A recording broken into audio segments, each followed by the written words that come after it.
Astaghfirullah. Alhamdulillah wassalatu wassalamu ala Rasulillah wa ala alihi wa sahbihi wa mawalah wa la hawla wa la quwata illa billahi wa ba'd. Amma ba'du, ma'asyiral muslimin, jamaah sekalian yang dimuliakan Allah Subhanahu wa taala. Malam ini kita akan melanjutkan kembali kajian tafsir dari surah terpanjang dalam Al-Quran, Suratul Baqarah. Dan kita sudah masuk pada ayat ke-6 dari Suratul Baqarah, di mana Allah Subhanahu wa taala berfirman, innal ladzina kafaru sawa'un 'alaihim a anzartahum am lam tunzirhum la yu'minun khatamallahu 'ala qulubihim wa 'ala sam'ihim wa 'ala absarihim ghishawatun wa lahum adzabun 'adzim.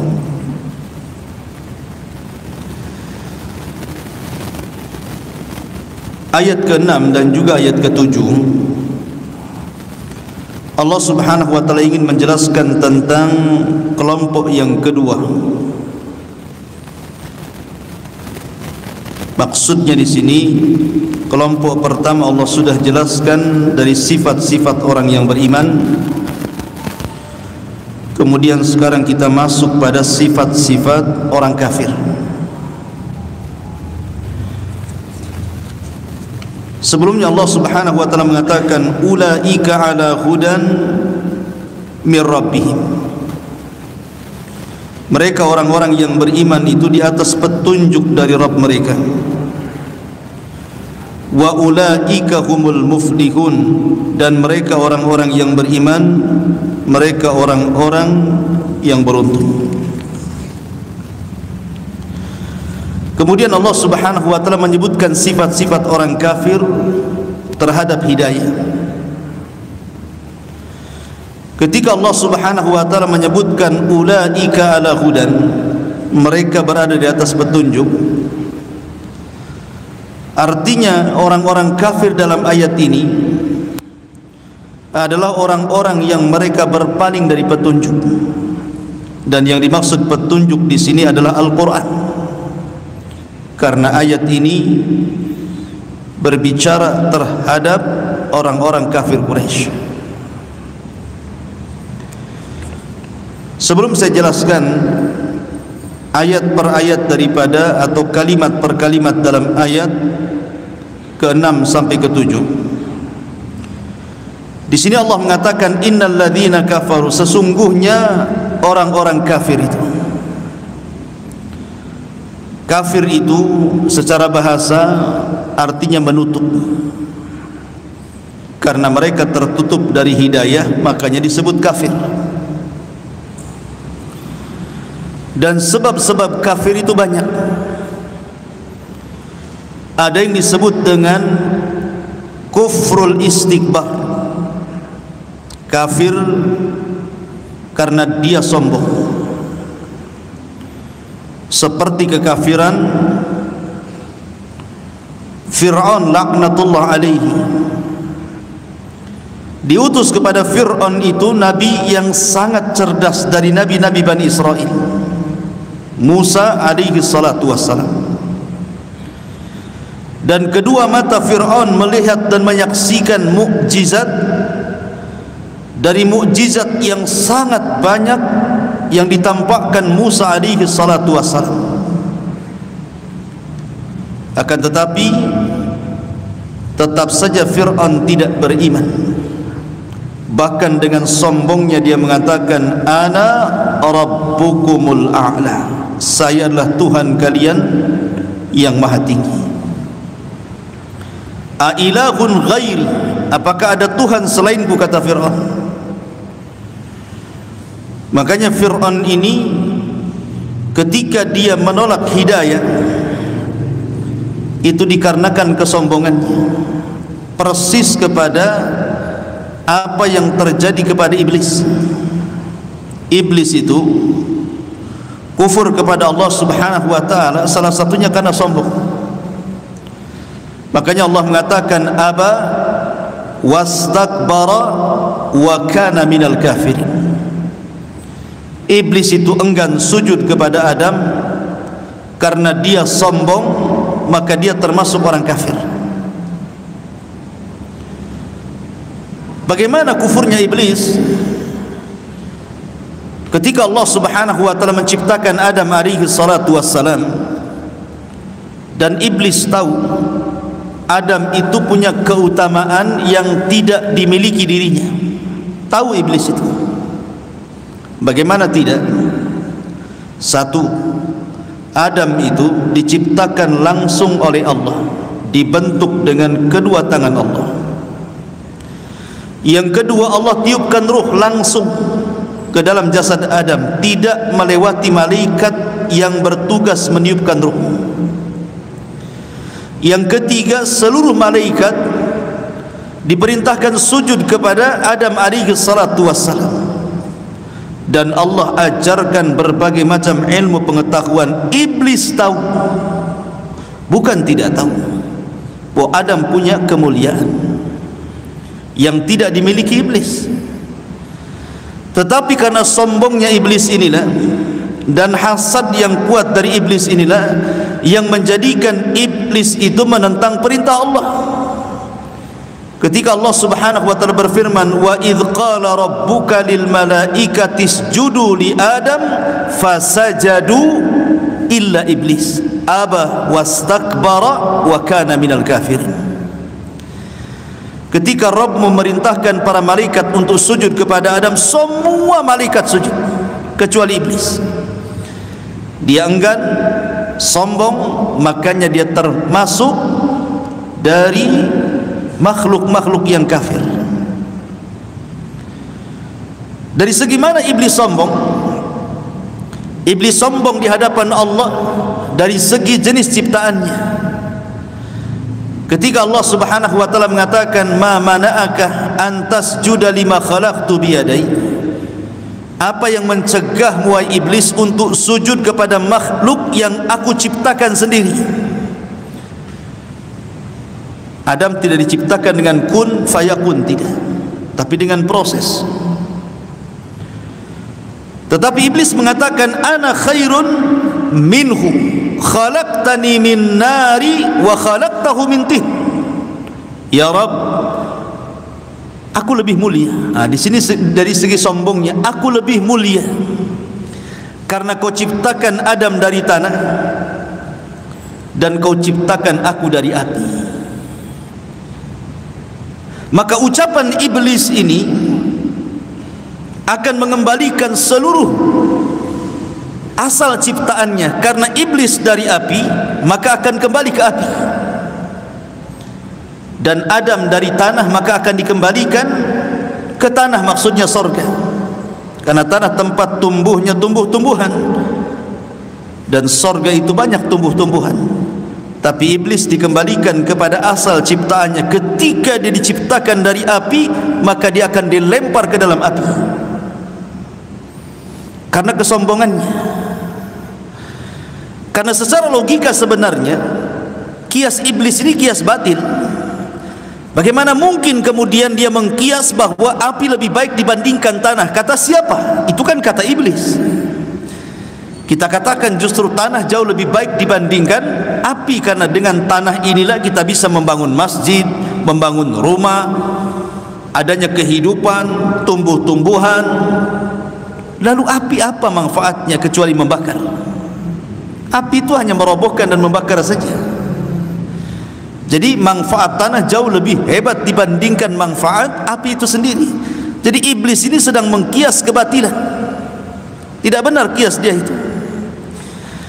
Lah, kufurnya iblis oleh ulama disebut dengan kufrul istikbar. Kufur karena kesombongan, sama dengan Firaun, ditampakkan berbagai macam mukjizat, tak mau beriman. Maka inilah sebab kekufuran itu karena kesombongan. Yang kedua, sebab kekufuran itu karena inad, menentang kebenaran. Ketika Ibrahim alaihi salatu wassalam berdebat dengan Namrud, kemudian Namrud bertanya kepada Ibrahim, siapa Rabbmu? Maka Ibrahim mengatakan, Rabbiyalladzi yuhyi wa yumit. Rabbku adalah yang menghidupkan dan yang mematikan. Kata Namrud, ana uhyi wa umit, saya juga bisa menghidupkan dan mematikan. Kemudian Namrud memanggil dua tahanan, yang satu dibunuh, yang satu dibiarkan. Kata Namrud, lihat, aku sudah menghidupkan yang satu dan membunuh, artinya mematikan yang satu. Aku juga penghidup dan aku juga pemati, katanya. Ibrahim sebenarnya kalau ingin mendebat Namrud bisa dalam kasus ini. Mungkin Ibrahim bisa saja, bukan itu maksudnya, kau hidupkan yang sudah kau bunuh. Bisa saja Ibrahim ngomong begitu kan. Tapi Ibrahim karena ini pembicaraannya soal kematian dan kehidupan, Ibrahim berhenti sampai di sini. Sebab kalau Ibrahim terus kemudian bicara soal ini, bisa saja yang jadi praktek menghidupkan dan matikan itu Ibrahim. Boleh jadi Namrud membunuh Ibrahim, sini saya bunuh dulu baru saya hidupkan kamu, kan begitu. Nah, Ibrahim ini terancam jiwanya. Makanya Ibrahim tidak meneruskan debatnya sampai di sini. Tetapi Ibrahim mencari tema lain dan mengatakan, ya Namrud, sesungguhnya Rabbku ya'ti bisyamsi minal masyriq fa'ti biha minal maghrib. Sekarang Tuhanku mendatangkan matahari setiap hari dari timur. Kau sekarang datangkan dari barat, katanya. Fabuhital ladzi kafar. Maka Namrud tidak bisa menjawab karena dia kufur. Dia tahu dirinya lemah, tidak bisa apa-apa gitu, tapi dirinya mengaku Tuhan. Dia kan tahu lemah. Buktinya dia tidak bisa menjadikan matahari yang terbit dari timur diterbitkan di arah barat. Tetapi dia tahu kelemahan dan dia tidak seperti Tuhannya Ibrahim dan Tuhan kita semuanya, tapi dia malah inad. Inad itu menentang, terus menentang. Maka kufur yang kedua disebut kufrun inad namanya. Kemudian di sana ada kufrul Yahud, kufurnya orang-orang Yahudi. Kufurnya orang-orang Yahudi itu setelah datang kebenaran, tapi mereka menolak kebenaran. Pertanyaannya, kenapa orang-orang Yahudi coba? Mereka berjalan kaki berbulan-bulan dari Yerusalem menuju kota Madinah. Dulu disebut Yathrib namanya. Bertahun-tahun mereka tinggal di Yathrib. Padahal Yathrib itu secara ekonomi kurang bagus. Apalagi negeri di sekitar Mekah dan Madinah itu negeri tandus. Tapi karena mereka membaca kitab-kitab mereka bahwa di situ akan ada seorang nabi yang mengakhiri seluruh kenabian, makanya orang-orang Yahudi ketika kalah perang, orang Persia berhasil memerangi Romawi dan Romawi tumbang, maka banyak orang-orang Yahudi yang pergi dan minta suaka sampai di negeri Madinah. Akhirnya mereka tinggal di situ beratus-ratus tahun. Mereka rela panas-panas di situ, rela banyak masalah, pokoknya mereka bersabar tidak keluar dari Madinah. Karena mereka meyakini di situ negeri hijrahnya Nabi. Dan mereka selalu menanti-nanti kapan Nabi akhir zaman itu muncul, kapan akhir Nabi zaman itu muncul. Sampai Al-Quran menyebutnya ya'rifunahu kama ya'rifuna abna'ahum. Mereka mengetahui Nabi yang akan muncul itu lebih mengetahui dibandingkan anak-anak mereka, karena membaca terus. Tetapi setelah muncul Nabi itu yang ditunggu-tunggu selama ini, Rasul sallallahu alaihi wasallam, apa yang terjadi? Kufur mereka. Mereka tidak mengakui kerasulan Muhammad sallallahu alaihi wasallam. Alasannya sederhana. Karena Nabi yang diutus bukan dari Nabi keturunan mereka Bani Israel, tetapi justru dari keturunan Arab. Itu saja. Sehingga karena fanatik inilah maka mereka pun kemudian kufur. Makanya Allah mengatakan lam yakunil ladzina kafaru min ahlil kitab. Ahli kitab artinya Yahudi dan Nasrani. Ini kekufuran Yahudi. Ma'asyiral muslimin yang dimuliakan Allah Azza wa Jalla, ada di sana namanya kufrun ni'mah. Kufur karena nikmat dari Allah Subhanahu wa taala. Qarun ini orang baik sebenarnya, orang soleh. Bahkan dikisahkan dalam kisah Israiliyat itu Qarun ini memiliki suara kalau membaca Taurat itu indah sekali. Saking indahnya membaca Taurat, Qarun disenangi dan dicintai Bani Israel waktu miskinnya. Dia menjadi alim min ulama'i Bani Israel. Kemudian dia meminta kepada Musa doa agar Allah Subhanahu wa taala berikan kekayaan kepadanya, dan Musa pun mengabulkannya. Maka dengan sejenak saja Qarun akhirnya Allah berikan rizki yang begitu banyak. Usahanya semakin hari berkembang, maju pesat, akhirnya menjadi kaya raya, bahkan orang yang paling kaya di tengah-tengah Bani Israel. Lihat bahasa Quran, kalla innal insana la yatgha an ra'ahu istaghna. Manusia itu mudah melampau kalau sudah dibuka kekayaan. Itulah Qarun. Ketika dia sudah kaya, datang syariat zakat kepada Musa agar mengambil sebagian harta Qarun sebagai zakat untuk membersihkan kekotoran harta Qarun. Tapi Qarun malah kemudian menolak dan mengatakan innama utitu min ilmin indi. Enak saja kau Musa, ambil hartaku, ini hartaku yang punya, karena kecerdasanku aku kaya, katanya. Karena kecerdasanku aku kaya. Padahal ini wasilah doanya Nabi Musa. Dia tidak mengakui itu. Dia mengakui bahwa kecerdasanku menjadikan aku kaya. Maka ini disebut kufur nikmat namanya. Kufur nikmat. Ma'asyiral muslimin yang dimuliakan, ataupun yang lainnya seperti Bal'am ibn Ba'ura, ditawari harta banyak, akhirnya kufur, membelot dari Nabi Musa alaihi salatu wassalam, akhirnya khasirat dunya wal akhirah, rugi dunia rugi akhirat, kufur. Ya. Ma'asyiral muslimin yang dimuliakan Allah Azza wa Jalla, inilah macam-macam kekufuran. Ada kufur inad, ada kufur istikbar, ada kufur ni'mah, dan ada kufur nifak namanya. Ada kufur nifak. Nanti akan dijelaskan pada ayat ke-8 sampai ayat ke-20 tentang kufur nifak. Kufurnya orang-orang munafik. Allah mengatakan wa minan nasi man yaqulu amanna. Dan dari sebagian manusia ada yang mengatakan kami beriman kepada Allah dan dengan hari akhir, wa ma hum bimu'minin, dan mereka sebenarnya tidak beriman. Lihat bahasa Quran, Allah tidak mengatakan wa minal munafikin man yaqulu amanna. Kenapa Allah tidak menyebut kalimat munafikin? Karena sebelumnya Allah Subhanahu wa taala menyebutkan ciri-ciri orang kafir. Kemudian dari orang kafir itu ada sebagian manusia yang munafik. Jadi munafik itu bagian daripada kafir, bahkan lebih parah daripada kafir. Makanya nerakanya pun disendirikan, innal munafiqina fi darkil asfali minan nar. Nerakanya paling dalam sendiri. Orang kafir aja enggak sedalam itu. Tapi yang dimaksud di sini munafik i'tiqad, bukan munafik amal. Nanti ada pembagiannya. Kembali ke ayat. Innal ladzina kafaru, sesungguhnya orang-orang kafir. Maksudnya di sini kafir Quraisy.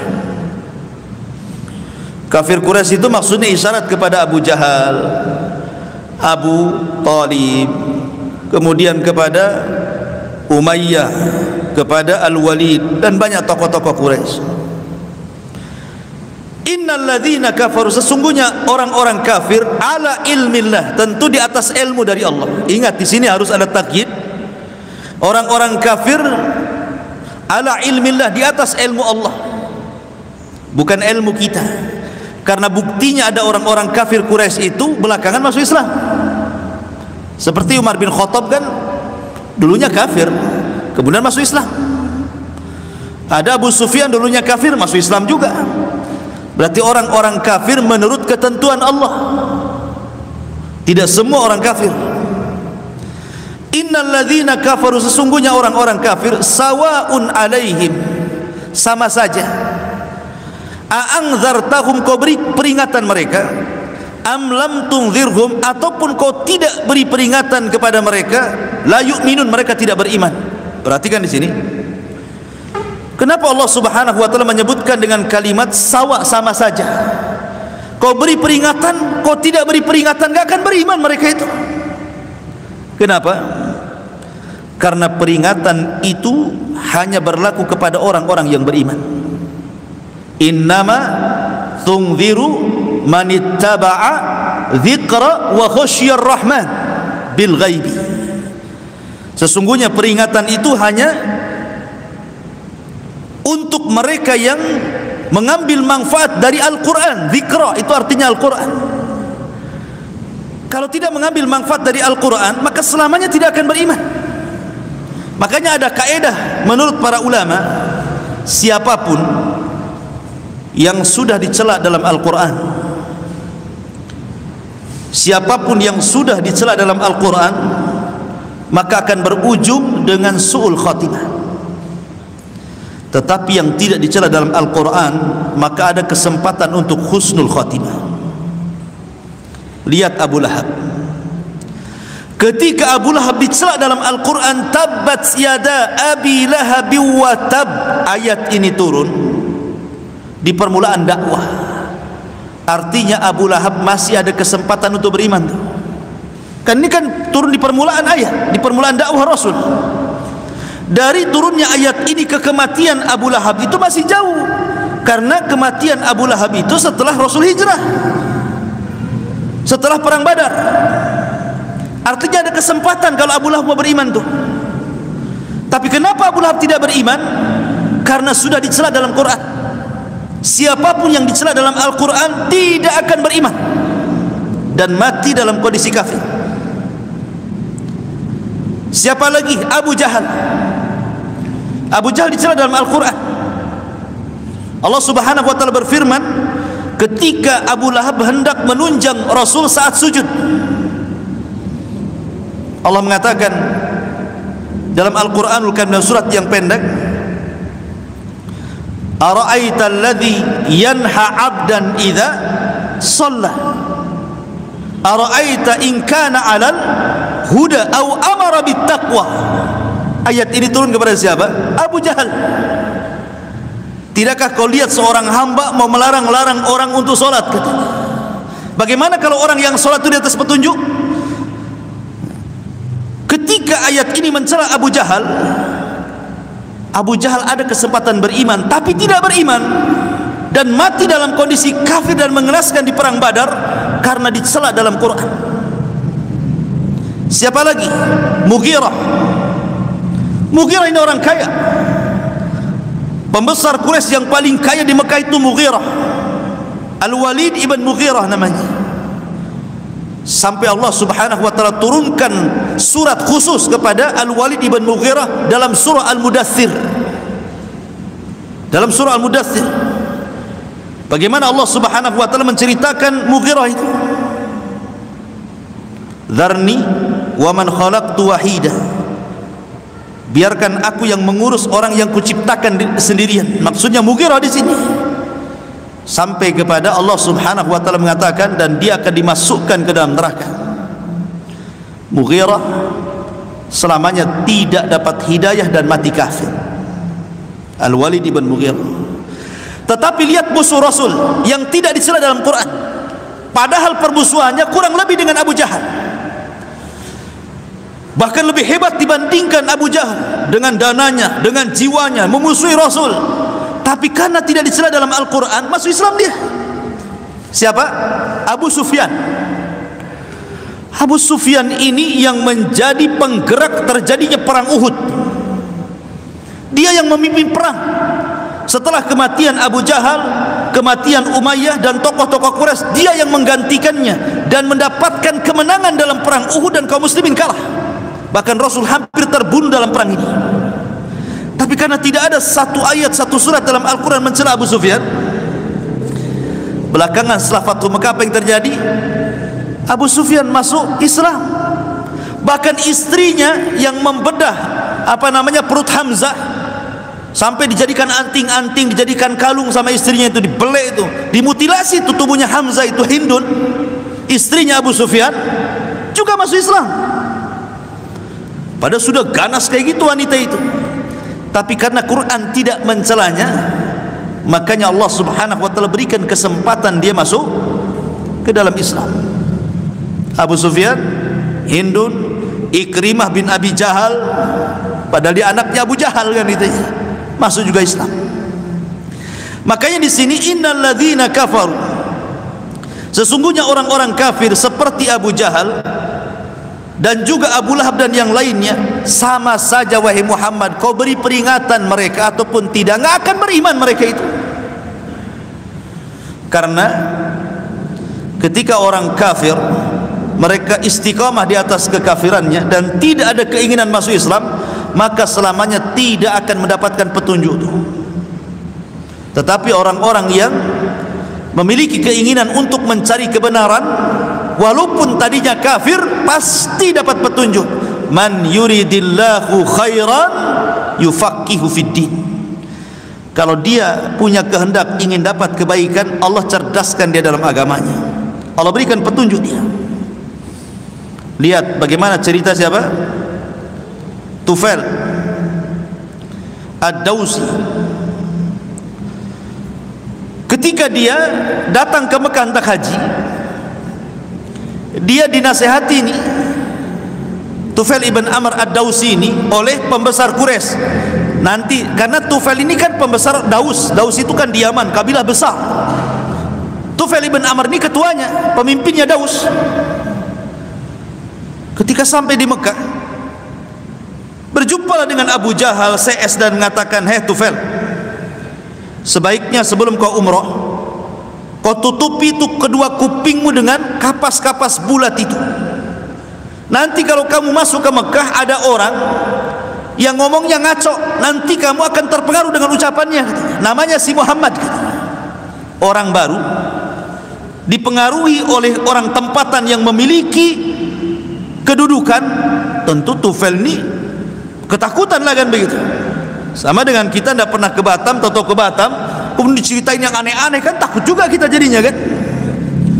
Akhirnya Tufail ini betul-betul ambil kapas, dimasukkan di telinga kanan, masukkan telinga kiri, kemudian tawaf, ngikutin saran pembesar Quraisy itu. Tiba-tiba di orang-orang yang sedang tawaf ada Nabi SAW sedang salat di belakang makam Ibrahim. Tufail ini bukan orang cerdas, bukan orang jahil. Dia mengatakan, kenapa orang-orang mengatakan orang ini orang gila? Jangan didengar kata-katanya. Saya kan orang cerdas, apa salahnya saya buka? Kalau yang dikatakan dia benar, apa salahnya saya dengar? Kalau yang dikatakan dia batil, saya buang saja, katanya. Dibuka atau ininya, kapas dalam telinganya itu. Kemudian didekati, didengerin apa yang diucapkan Rasulullah SAW dalam salatnya. Rupanya sedang membaca suratul Ikhlas, Qul huwallahu ahad, Allahus samad, lam yalid wa lam yulad wa lam yakul lahu kufuwan ahad, dan surat-surat yang lainnya. Kata Tufail, apa yang salah dari dia? Semua yang dikatakan dia benar. Dari situlah Tufail ibn Amr Ad-Dawsi masuk Islam. Karena apa? Karena cerdas, dia ingin mendengarkan masalahnya. Tetapi orang-orang yang tidak berkehendak untuk itu tidak akan dapat hidayah. Makanya dia masuk Islam. Habis dia masuk Islam, dia Islamkan suku Daus. Salah satu yang diislamkan Tufail ibn Amr Ad-Dawsi adalah Abu Hurairah radhiyallahu anhu.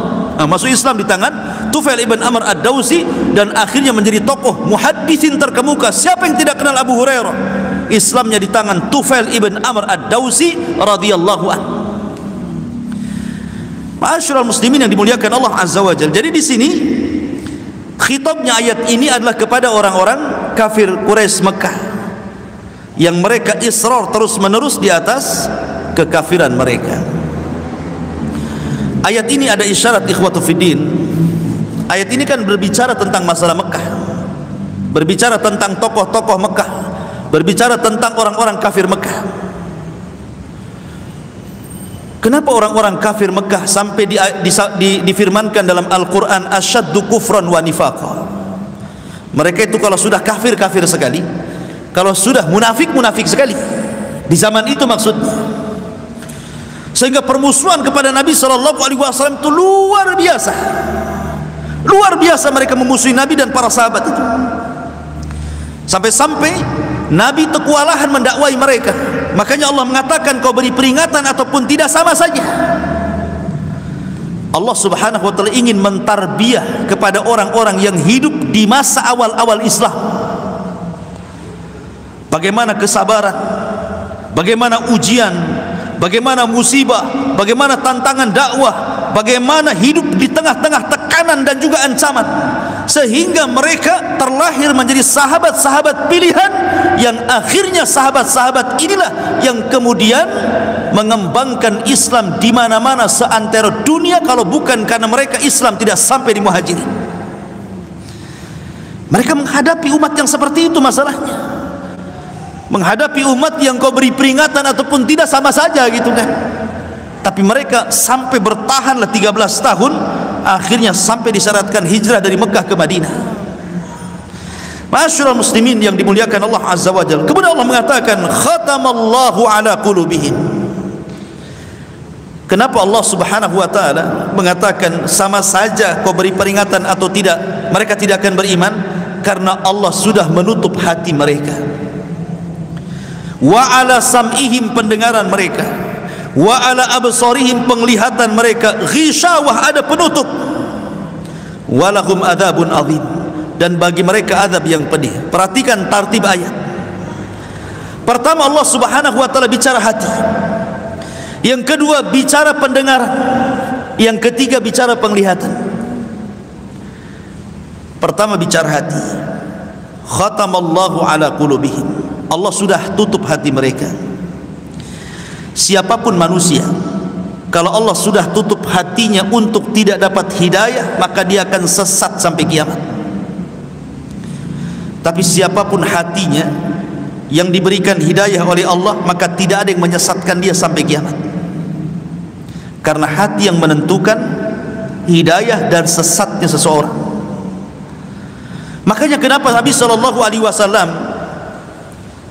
selepas solat selalu mengucapkan ya muqallibal qulub tsabbit qalbi ala dini. Wahai zat yang membolak-balikan hatiku, tetapkan hatiku di atas ketaatan dan agamamu ya Rabb. Ummu Salamah, salah satu istri Nabi SAW, bertanya, Rasul, apa tidak ada doa lain? Kenapa sih doa itu saja yang dibaca? Ya muqallibal qulub tsabbit qalbi ala dinik. Wahai zat yang membolak-balikan hati, tetapkan hatiku di atas agamamu. Kayaknya enggak ada doa lain kayaknya. Kata Nabi SAW, ya Ummu Salamah, tahukah kamu bahwa hati hamba saya, hati saya, hati kamu, hati siapapun manusianya berada di jemari Allah Subhanahu wa taala. Yuqallibu kaifa yasha.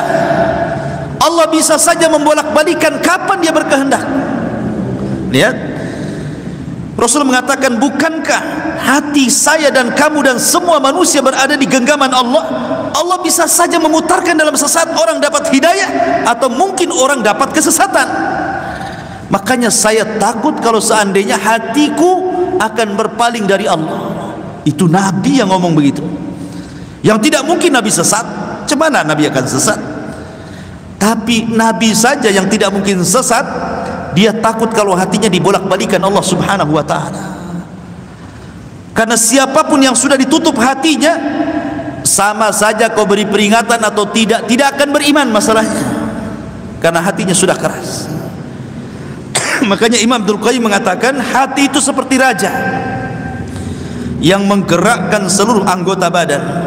Rasul mengatakan, ala wa inna fil jasadi mudghah idza saluhat saluhal jasadu kulluh wa idza fasadat fasadal jasadu kulluh ala wahyal qalbu.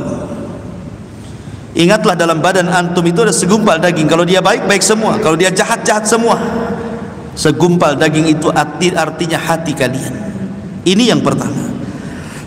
Yang kedua, wa ala sam'ihi. Kenapa Allah Subhanahu wa taala dahulukan pendengaran?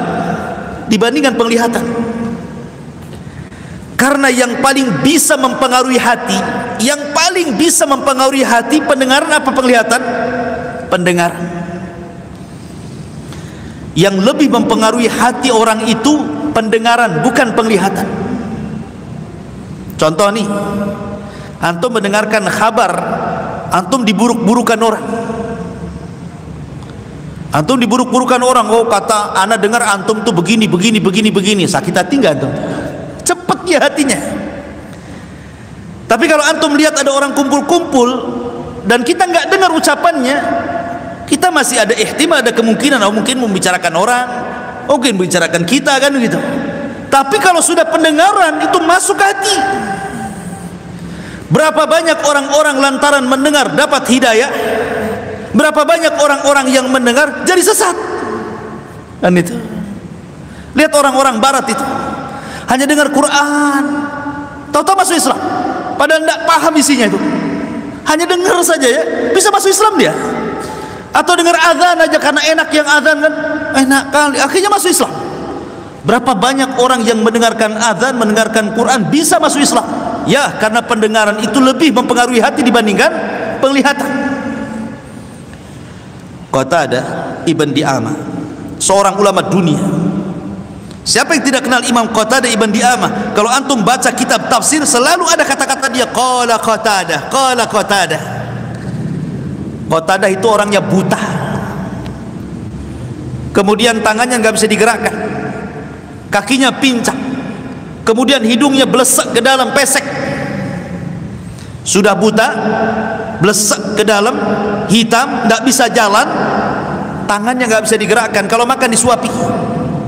Tapi dia punya pendengaran.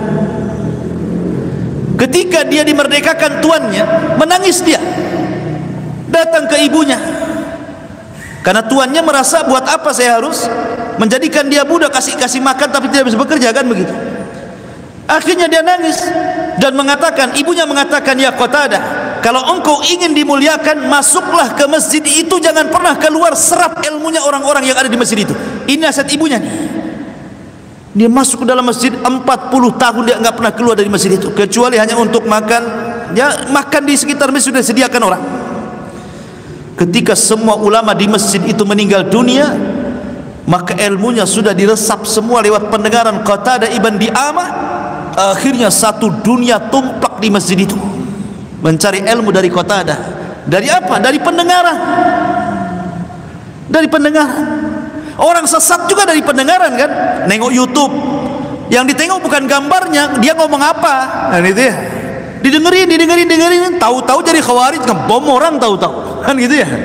Didengerin, tahu-tahu jadi sufi, tahu-tahu jadi khawarij, tahu-tahu jadi syiah. Kita tidak tahu dari pendengaran itu ya. Makanya kenapa Allah Subhanahu wa taala dahulukan pendengaran, baru wa ala absarihim, baru penglihatan. Karena melihat juga bisa menghalangi hidayah atau bisa mendapatkan hidayah. Lihat orang-orang musyrik yang menyembah berhala itu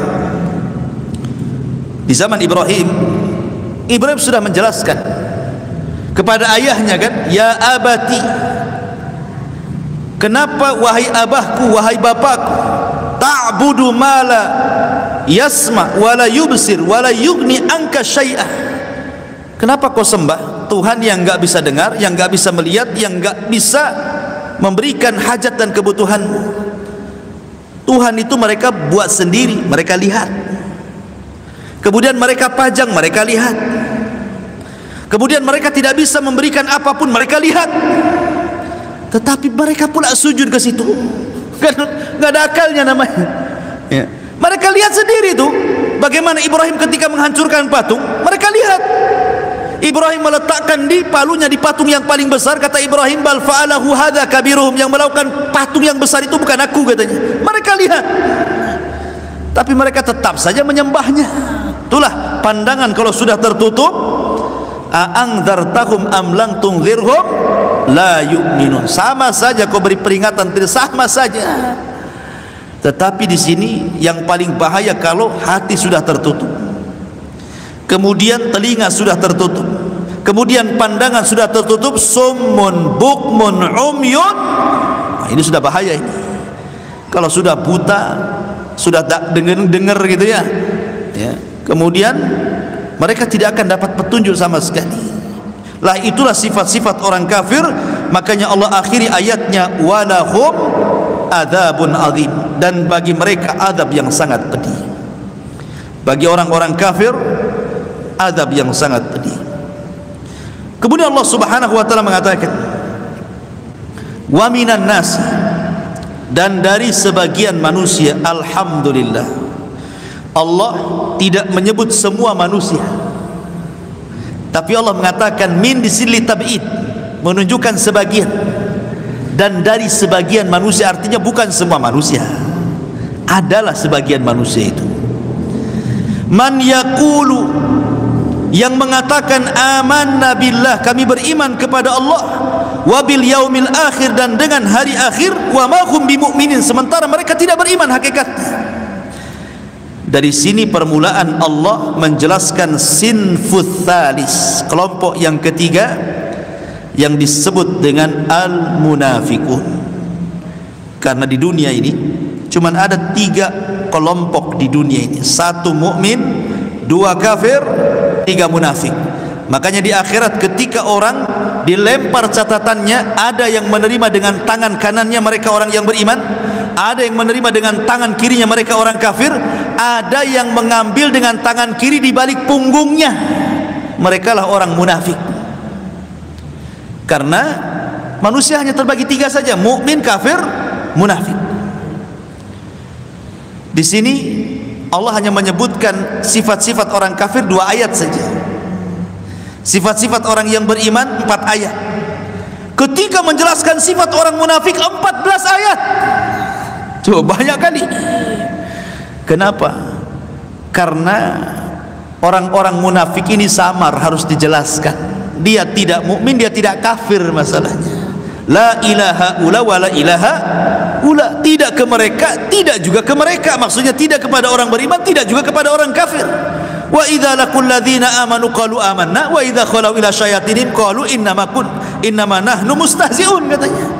Kalau ketemu orang beriman, aku juga beriman kok, gitu. Ketemu setannya, aku juga sebenarnya sama kalian, aku ngejek aja mereka, gitu kan. Itulah orang munafik.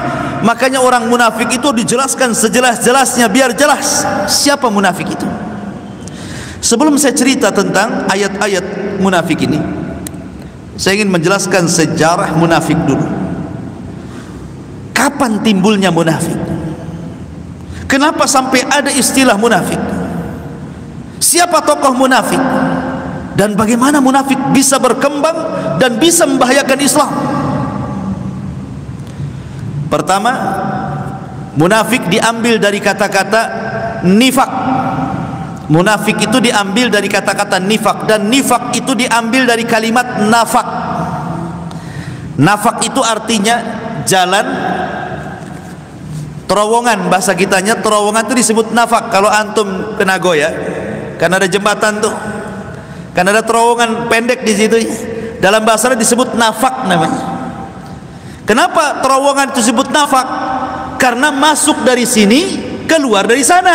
Nah, itu disebut nafak. Lah munafik itu sama, masuk dari sini, keluar dari sana, gitu itu orang munafik itu. Maksudnya masuk Islam lewat lisannya, keluar dari Islam lewat hatinya. Itulah munafik. Sama dengan orang masuk gorong-gorong gitu ya, masuk dari sini, keluar dari sana.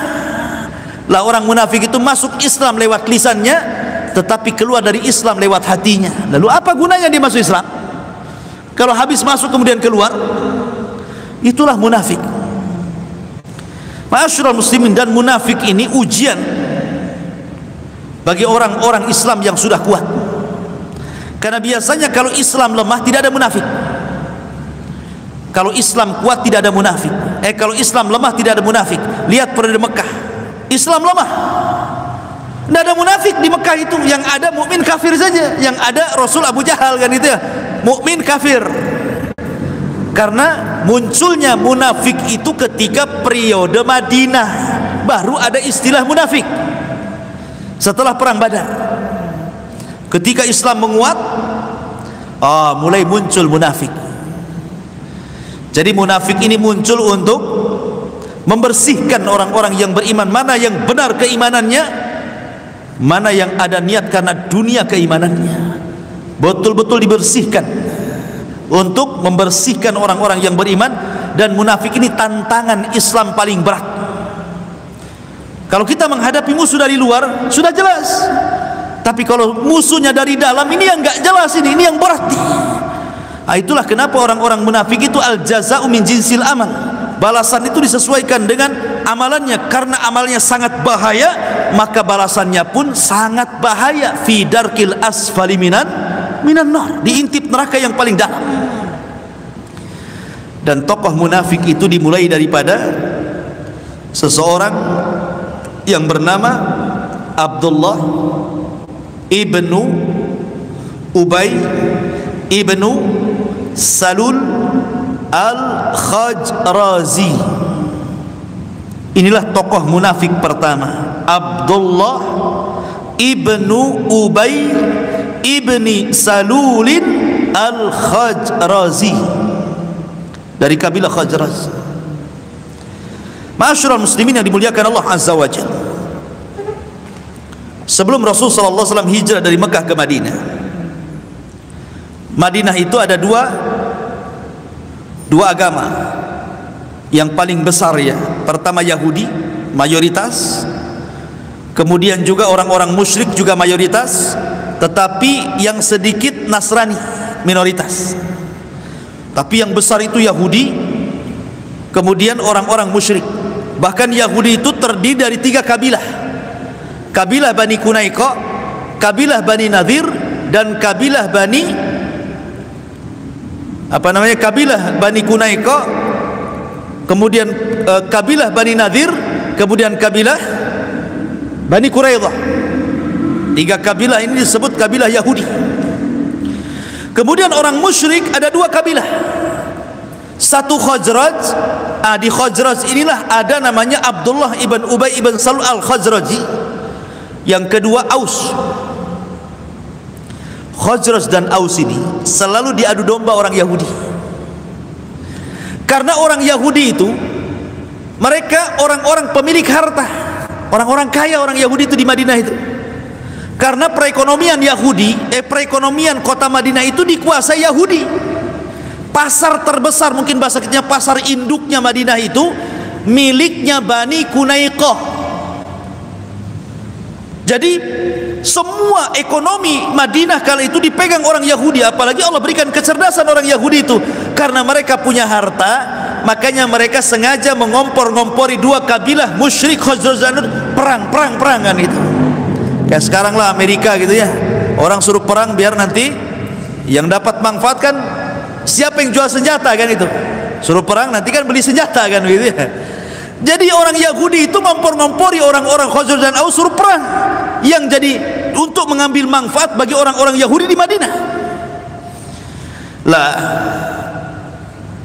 ketika kemudian selalu orang-orang Khazraj dan Aus diperang, maka muncullah satu tokoh namanya Abdullah ibn Ubay ibn Salul. Ini orang yang selalu mendamaikan. Kalau ada masalah di 2 kabilah selalu didamaikan oleh Abdullah ibn Ubay. Ini orang baik sebenarnya, karena selalu mendamaikan 2 kabilah besar ini.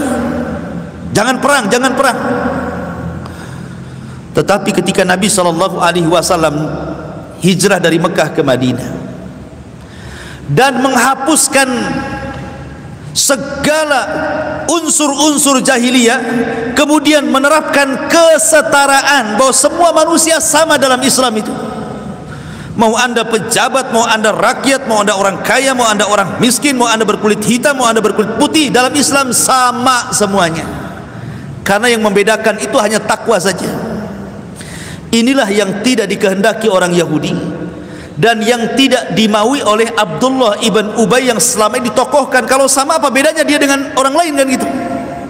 Dia tidak mau ada kesamaan itu, karena kadang sudah ditokohkan, kadang sudah dijadikan pemimpin. Kok datang Islam semua sama? Anda pemimpin sama juga, Anda rakyat sama juga, Anda orang kaya sama juga, orang miskin sama juga. Islam semua sama dalam Islam itu. Tidak ada si miskin, si kaya, si pejabat, si rakyat, semua sama. Yang membedakan takwa dalam Islam itu, tidak perlu sombong. Apa yang disombongkan dalam Islam masalahnya? Itulah yang saya sakit hati Abdullah bin Ubay ini. Lah ketika kemudian dua kabilah ini, dua tokohnya masuk Islam. Pertama Sa'ad ibn Ubadah dan Sa'd bin Mu'ad. Ini dua Sa'ad nih, satu tokoh Khazraj, satu tokoh Aus. Dua-duanya masuk Islam. Akhirnya ngajak kabilahnya masuk Islam. Akhirnya dua kabilah ini semua masuk Islam. Makanya dua kabilah ini disebut Ansor. Ada Muhajirin, ada Ansor. Ansor ini terdiri dari dua kabilah Khazraj dan Aus, yang dulu pemimpinnya adalah Abdullah ibn Ubay ibn Salul ibn Al-Khazraji itu. Masuk Islam. Akhirnya ditinggalkanlah Abdullah ibn Ubay ini, sakit hati karena sudah tidak didengar suaranya. Kemudian orang-orang Yahudi tidak bisa mengambil manfaat lagi dari orang-orang musyrik Khazraj dan Aus. Kenapa? Karena mereka sudah masuk Islam. Maka Nabi SAW membuat pasar tandingan. Dibuatlah pasar oleh Nabi, ya, pasar Islam di samping pasarnya Bani Kunaiko. Bayangkan, ini pasar Bani Kunaiko, Rasul buat pasar di sini. Kalau sekarang ada Indomaret, ada Alfamart gitu ya mungkin ya. Jadi di samping-samping itu. Dan Nabi SAW mengajarkan kepada para sahabat, rahimallahu rajulan samhan idza ba'a wa samhan idza ishtara wa samhan idza qada wa samhan idza iqtada, kata Rasul. Semoga Allah merahmati orang yang mudah dalam membeli, orang yang mudah dalam menjual, orang yang mudah saat memutuskan perkara, orang yang mudah saat membayar hutang. Kata Nabi SAW, tertanam sifat ini. Akhirnya pasar itu penuh dengan kemudahan. Tidak ada orang ke situ bayar stand kapling, itu tidak ada. Siapa yang duluan maka dia dapat tempat di situ. Tidak ada ini stand saya, kapling saya, nggak ada. Dan tidak bayar, nggak dipungut biaya. Kemudian kalau ada pembeli dimudahkan, beli 1 kilo ditambah 1 on. Kalau seorang muslim yang membeli, umpamanya nih ada kembaliannya 2.000, adalah ambil saja. Itu namanya mudah ketika menjual dan mudah ketika membeli. Akhirnya kemudian para sahabat ngadu kepada Rasul. Rasul, kalau jual beli kayak gini, kapan kita kaya seperti orang-orang Yahudi, katanya. Kapan kita kaya? Sekarang ini Anda penjual, logika ya, Anda penjual beras. Saya beli beras 1 kilo. Tiba-tiba setelah antum timbang 1 kilo, antum pula tambah 1 on. Mana untungnya coba ditambah 1 on, ya. Kemudian ketika antum pembeli, kemudian ada kembali, anggaplah uang 100, ada kembali 10.000. Adalah ambil aja 10.000 itu. Kan rugi itu, kapan untungnya, katanya kan. Maka Nabi SAW menjelaskan, itulah rahasia rizki kalian. Karena ketika penjual ini umpamanya membeli beras 1 kilo kemudian ditambah 1 on, yang 1 on itu sedekah. Ketika penjual terbalik ya, ketika penjual dia membeli 1 kilo kemudian ditambah 1 on, berarti yang 1 onnya sedekah. Dan ingat bahwa sedekah itu, kata Rasul, man naqasa min malis sadaqah, tidak mungkin berkurang harta yang disedekahkan itu, bahkan akan bertambah. Kemudian kalau dia pembeli, ada kembalian, sudahlah ambil sajalah. Ini mah enggak kita ini. Padahal kembalinya 1.000 perak, ditunggu sampai dia nyari-nyari itu, nukar-nukar. La haula wala quwata illa billah. Bakhilnya kita, enggak ada, udahlah ambil aja. Enggak ada kalimat gitu. Yang jual beras bukannya dikasih 1 kilo, dikurangi 1 gantang, enggak sampai 1 kilo itu. Kok ringan kali ini beras ini, kan gitu. Itu namanya bukan samhan idza ba' wa samhan idza ishtara. Kapan akan mendapatkan rahmat? Sementara Rasul mengatakan, semoga Allah merahmati orang yang mudah saat menjadi penjual dan mudah saat menjadi pembeli. Kan enak kalau penjual sama pembeli kayak gitu kan. Kayaknya damai hidup ini. Ini mah enggak gitu ya. Kadang-kadang yang bagus itu beras yang di atas, yang bawahnya pula banyak kutunya. Kadang-kadang dukuh itu yang manis atasnya, yang bawah itu enggak karu-karuan rasanya. Ini kan nipu orang kan. Kapan dapat rahmat jual beli kayak gini nih? Jadi Nabi SAW kemudian membuat pasar di samping Bani Kunaiko. Akhirnya beralih itu pelanggannya. Oh enak ya beli sama orang muslim, ini berat 1 kilo, lebih lagi sana orang Yahudi ngasih 1 kilo, buat apa? Akhirnya pindah pelanggan tuh. Ya, sakit hatilah orang Yahudi itu. Sakit hati mereka. Karena apa? Tersaingi ekonomi dengan kedatangan Islam. Sementara Abdullah ibn Ubay bin Salul hilang suaranya, tidak didengar oleh Khazraj dan Aus. Kerjasamalah orang munafik dengan Yahudi ini untuk memerangi Islam, karena mereka sama-sama orang kafir. Ya. Makanya kemudian Allah Subhanahu wa taala menyebutkan setelah sifat-sifat orang kafir masuk sifat orang munafik, karena sebenarnya 11-12 saja orang kafir dan munafik itu. Lah Abdullah ibn Salul ketika mendengar bahwa Rasul menang dalam perang Badar, kemudian banyak orang masuk Islam, kemudian Rasul mulai keras kepada orang-orang kafir, ketakutan Abdullah bin Ubay ini. Wah ini bahaya ini, kalau saya tidak masuk Islam terancam keluarga, terancam harta, terancam jiwa katanya. Biar cari selamat masuk Islam aja. Akhirnya Abdullah bin Ubay cari selamat, karena sudah terancam kondisi kehidupan dia kan. Ini bisa ekonomi saya masalah nih, bisnis saya bisa dijegal nih, macam-macam kan gitu. Ini Islam sudah kuat masalahnya, karena sudah tidak dihormati lagi. Karena kalau satu muslim satu kafir, orang kafir nggak dihormati walaupun dia dulu bekas ketuanya. Salah satunya biar mempertahankan pamor dia dan supaya terjaga harta dan jiwanya, pura-pura masuk Islam. Jadilah orientalis, pura-pura masuk Islam hanya untuk mengobok-ngobok dakwah Islam.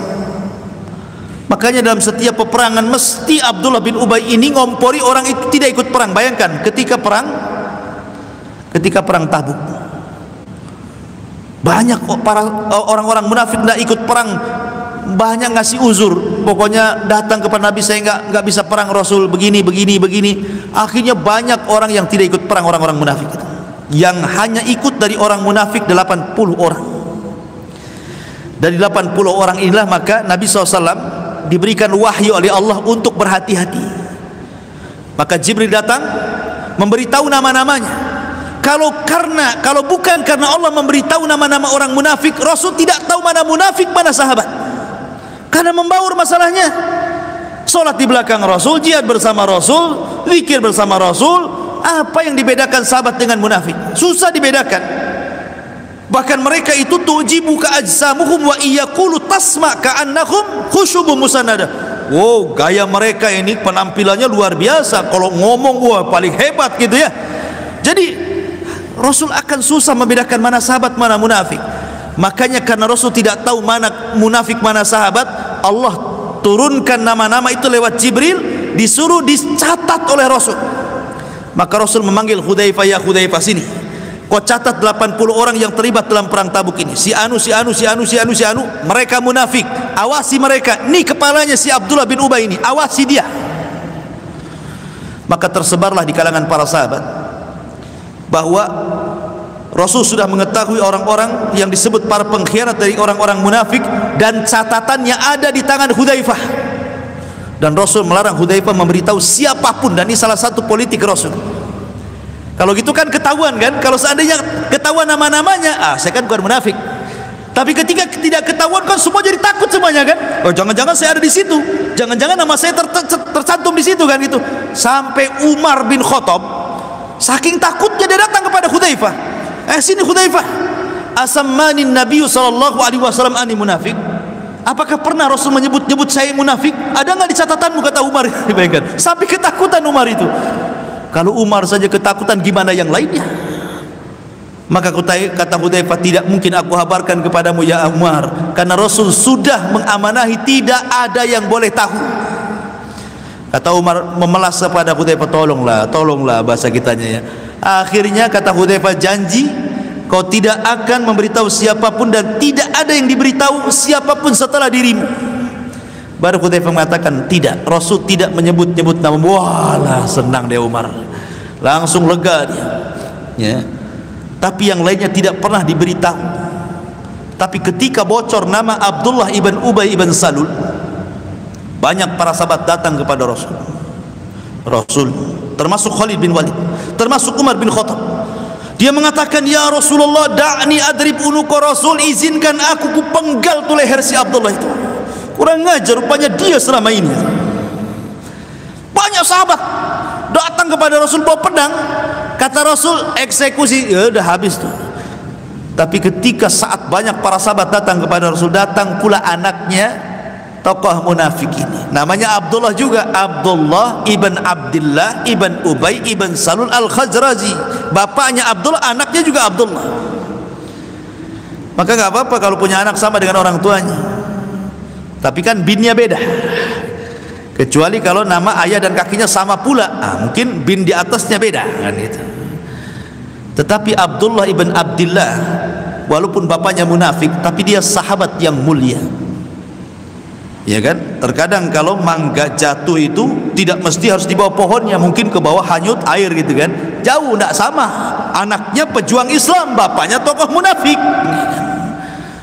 Jadi kata anaknya, ya Rasulullah, aku dengar banyak para sahabat yang menawarkan diri untuk memenggal leher ayahku.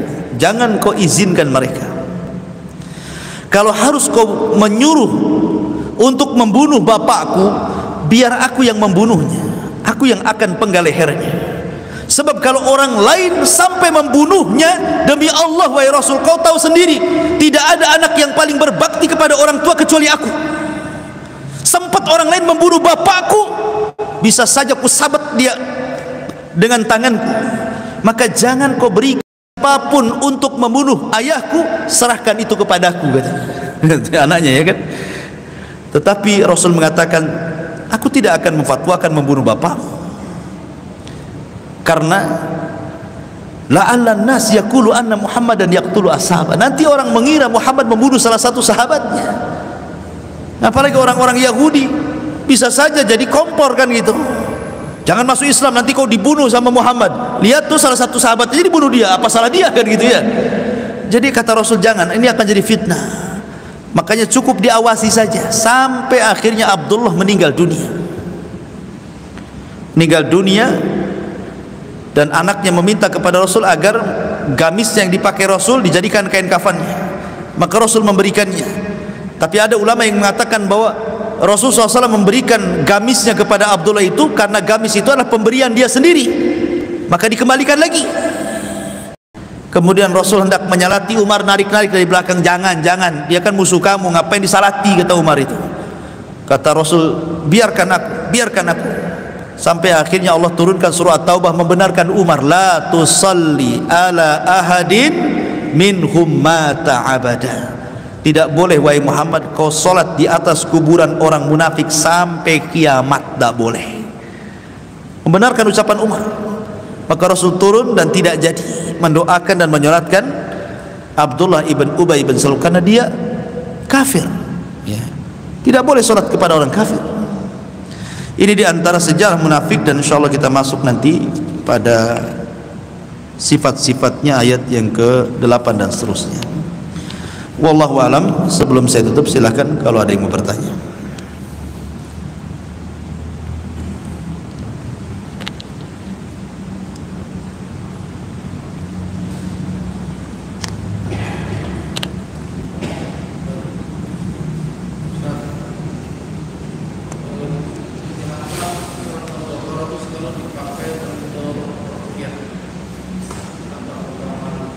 Iya. Semua Al-Quran itu bisa digunakan untuk ruqyah. Wa nunazzilu minal Quran ma huwa shifaa'u wa rahmah. Dan kami turunkan Al-Quran itu semua jadi obat. Semua Quran itu jadi obat. Ini satu Quran ini bisa untuk ruqyah. Tetapi kenapa kemudian orang lebih memilih surah Al-Baqarah dibandingkan yang lainnya? Karena ada hadis Nabi yang mengatakan siapa yang membaca surah Al-Baqarah di rumahnya, maka setan akan lari selama 3 hari dalam riwayat. Kemudian dalam surah Al-Baqarah itu ada satu ayat yang paling agung dari seluruh ayat se-Quran, namanya ayat kursi, dan ada di surah Al-Baqarah. Dan ada satu ayat yang diturunkan oleh malaikat yang tidak pernah turun ke bumi. Bahkan ayat itu tidak terdapat dalam Injil, Taurat, Zabur dan kitab-kitab sebelumnya. terakhir dari ayat-ayat surah Al-Baqarah, amanar Rasul sampai selesai. Ya. Dan kata Nabi SAW bahwa Al-Baqarah disebut Zahrawaini, dua cahaya. Dengan Al-Imran itu dua cahaya kata Rasul. Nanti akan datang pada hari kiamat menjadi syafaat bagi para pembacanya. Jadi banyak keutamaan surah Al-Baqarah dari Nabi SAW, dan lebih banyak ke masalah perobatan. Makanya wajar kalau seandainya dijadikan ruqyah. Jadi kalau antum bukan ahli ruqyah, antum bisa meruqyah, aku bacanya surat Al-Baqarah. Yang penting antum dalam keadaan suci, kemudian menghadap kiblat, kemudian antum niatkan untuk mengobati orang, baca Al-Baqarah, jadi antum ruqyah itu.